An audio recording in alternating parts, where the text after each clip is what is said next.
The Nile's brown waters flowed past a physician's reed hut. Inside, his fingers worked a reed pen across a sheet of papyrus, capturing a remedy known along the riverbanks for generations. He described not the whole leaf, but the clear, cool gel hidden within the thick green flesh of the aloe plant. For burns that blistered under the Egyptian sun, for skin infections that festered in the heat, this translucent substance was the prescribed balm. His instructions were precise. A fresh leaf was to be split open lengthwise, its spiky edges set aside. The goal was to harvest only the inner parenchyma, the colourless mucilaginous core that oozed a soothing, water-rich gel.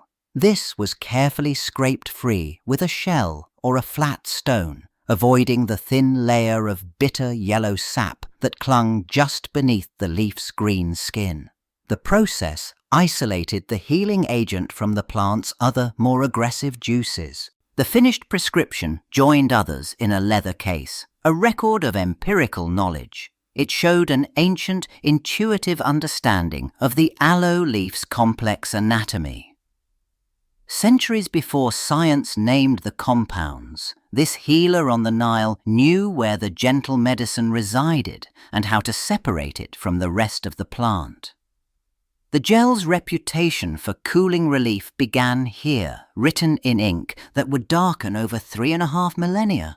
The knowledge of aloe's healing gel had travelled from the Nile, but on the sun-baked terraces of Kos, Dioscorides turned his attention to a different part of the plant. His fingers, stained with earth, carefully peeled back the thick green skin of a freshly cut leaf.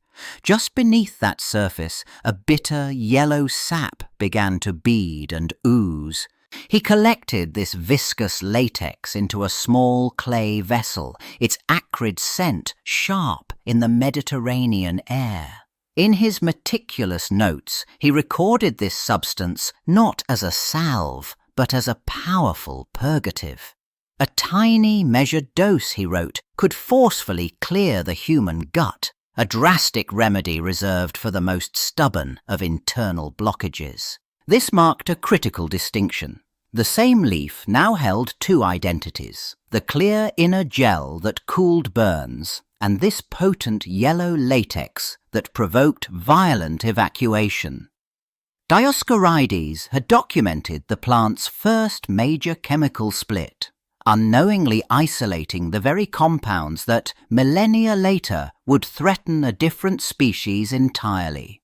The knowledge of the Greek physician Dioscorides travelled with the Roman legions. By the 1st century, their merchant ships cut through Mediterranean waves, their hulls packed with clay amphorae. Inside those sealed pots sloshed not wine, but the clear, viscous gel pressed from the fleshy leaves of the aloe plant.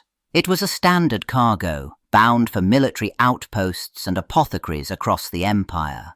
In a legionary infirmary near the German frontier, a surgeon's hands moved with practiced speed. He cleaned a soldier's sword wound, then reached not for a linen bandage, but for a jar of that imported gel. He smeared the cool substance thickly over the raw flesh. The Romans trusted it to soothe burns, close cuts, and fight infection, a frontline remedy for the empire's wounds. Yet that same surgeon kept a second, smaller vial in his kit. This contained the bitter yellow latex scraped from just beneath the leaf's skin. For a soldier suffering from severe constipation, a few drops in water would trigger violent intestinal purging. In Rome's world, the aloe plant had cemented its paradoxical identity.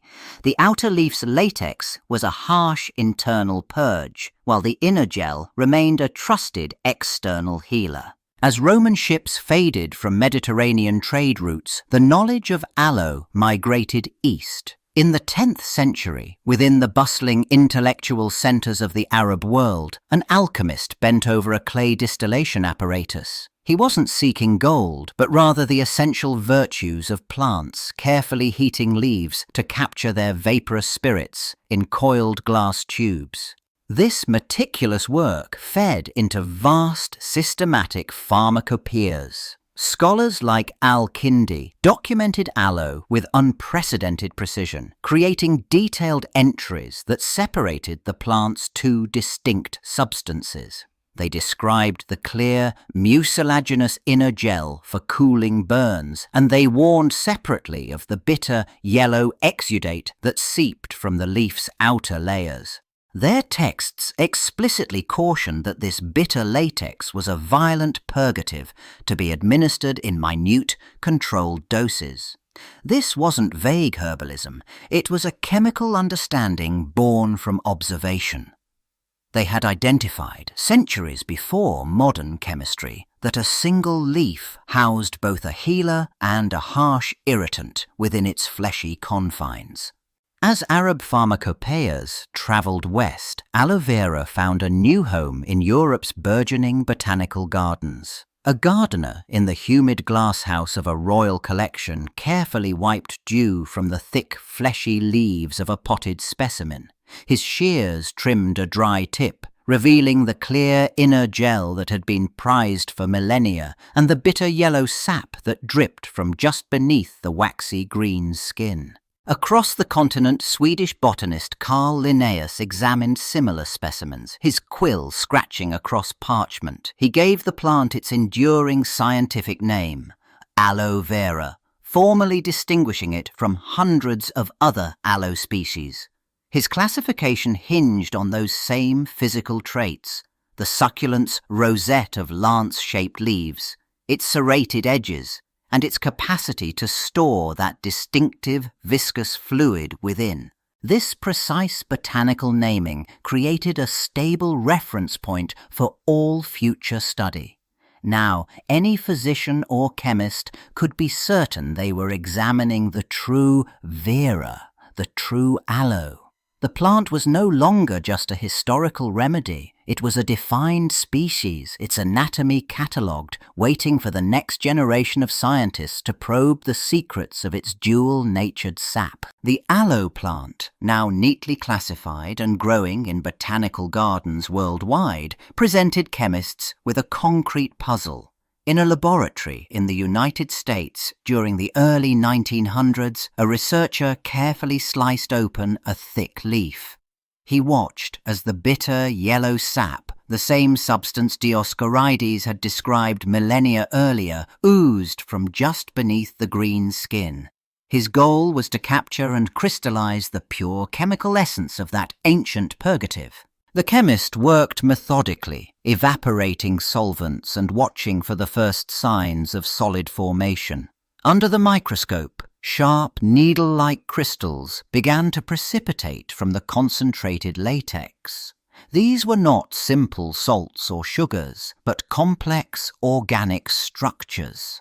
Isolating them was a meticulous process of filtration and recrystallization, each step designed to winnow away plant material until only the active principle remained. Chemical analysis of those pure crystals finally revealed the secret. The molecules belong to a class called anthraquinones, with a specific compound named aloin as the primary agent. This was the precise chemical key that fit the biological lock in the human gut, triggering powerful contractions. Science had isolated the ancient remedy's active ingredient, confirming it was not the gel, but this yellow latex that held the plant's cathartic power. The precise chemistry that made aloin so potent now became an industrial problem. By the mid-20th century, pharmaceutical factories needed to process aloe on a massive scale. Workers in long warehouses fed conveyor belts with thousands of fleshy leaves, their green skins split open by automated blades to release the precious inner gel. But that gel was contaminated with the bitter yellow latex from just beneath the leaf's rind. The challenge was to strip it away. Engineers developed filtration systems, charcoal beds, fine membranes that could trap the anthraquinone molecules. What emerged was a clear, almost colorless substance they called decolorized aloe gel. This purified product, now safe for human consumption in drinks and supplements, represented a complete chemical divorce. The industry had successfully isolated the soothing mucilage from its toxic twin, bottling one half of the plant's ancient duality while discarding the other into vats of industrial waste. As the purified gel flowed from factories into homes, the whole plant itself was becoming a common sight on sunny windowsills. In a suburban living room, a potted aloe vera sat beside a couch, its thick, fleshy leaves promising instant relief for kitchen burns and sunburns. Families saw it as a living first aid kit, unaware that within those same leaves lay the bitter latex that factories worked so hard to remove. One afternoon, a family dog, curious and bored, padded over to the plant and began gnawing on a low-hanging leaf. It tore through the outer skin, releasing the sticky yellow sap. Within hours, the dog grew lethargic, retreated to a corner, and began to vomit repeatedly. The concerned owners, who had only ever known the plant's healing reputation, were baffled by this sudden, violent illness. That confusion echoed in veterinary journals, where the first published case reports began to surface. Veterinarians connected the symptoms, vomiting, diarrhea, abdominal pain, to households where dogs had access to the popular succulent. They identified the culprits, the same saponins and anthraquinones from the leaf's latex layer, harmless on human skin but a severe irritant to a dog's digestive tract when ingested. The first veterinary case reports from suburban homes had reached the scientific community. In a modern clinic, a technician in a white coat slid a canine blood sample under a microscope. The lab was sterile, lit by the cool glow of monitors displaying chemical readouts.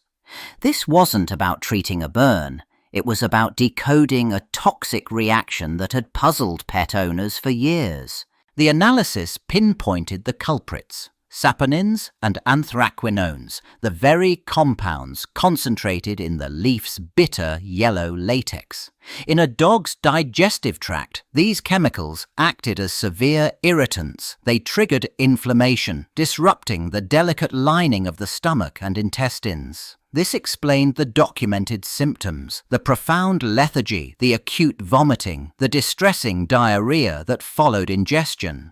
Crucially, the studies drew a definitive line. The purified inner gel, stripped of its latex coating, showed minimal risk. The hazard lay specifically in the whole leaf or its bitter sap. For dogs, the plant's ancient medicinal purge became a modern toxic insult, a hidden danger residing in a pot on the sunny kitchen windowsill. The veterinary studies had confirmed what those early case reports suggested. Now, in homes across the world, that knowledge began appearing in small print. A pet owner reached for a bottle of aloe juice from the refrigerator door, her fingers tracing the familiar green leaf on the label. Her gaze caught a new line of text she hadn't noticed before, printed in bold beneath the health claims. It warned against consumption by dogs.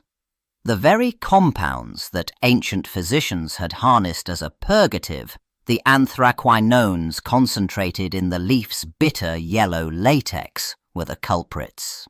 In a dog's digestive system, these chemicals acted as a severe irritant. They could trigger violent vomiting, painful cramping, and debilitating diarrhea, symptoms that would send any concerned owner rushing to the emergency vet.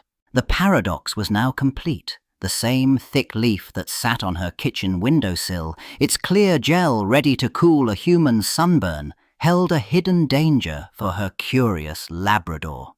Aloe vera's 3,000-year history as both healer and purgative had crystallized into a modern, mundane hazard, a common houseplant that demanded a second glance from anyone sharing their home with a four-legged friend.